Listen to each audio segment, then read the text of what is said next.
டேய் டேய் எங்கடா போற? தலைவலிக்குது. டேய் உன் கம்ப்ளைண்ட் எழுதி வச்சிருக்கேன், வந்து நடிச்சு மட்டும் கொடுத்துட்டு போடா. தலைவலிக்குது. ஏதாவது ஆகாது. டேய் உங்க வாட்ஸ்அப்ல ஒரு வீடியோ அனுப்பியிருக்கேன், அதை மட்டும் அப்படியே எடிட் பண்ணி கூட போஸ்ட் போட்டுக்கிறேன் அவங்க. ஏய் உங்க வீடியோலாம் எடிட் பண்ண நேரம் இல்லடா. நீ மச்சான் வண்டியை பார்த்தோன்னா ஒரு கண்டென்ட் தோணுதுடா, வாடா ஒரு வீடியோ மட்டும் நடிச்சு கொடுறா. நீ போடுற வீடியோவே 200-300 வியூஸ் தான் போகுது, உனக்கு வீடியோ வேற இல்லை.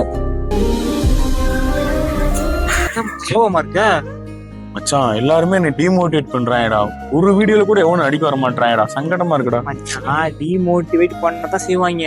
ஃபர்ஸ்ட் 10, 20, 100, 1000, 2000, 10,000, 50,000, 1,00,000, அப்புறம் 1 எம்மு பொக்க நீ செலிபிரிட்டிடா. டி மச்சான் ஒரே ஒரு வீடியோல வந்து நீ வந்து நடிச்சு கொடுறா ப்ளீஸ்ரா. ஏன்டா உனக்கு போற 100 வியூஸ் நடிக்கணுமாடா? எனக்கு வேலை இருக்குடா, போடா.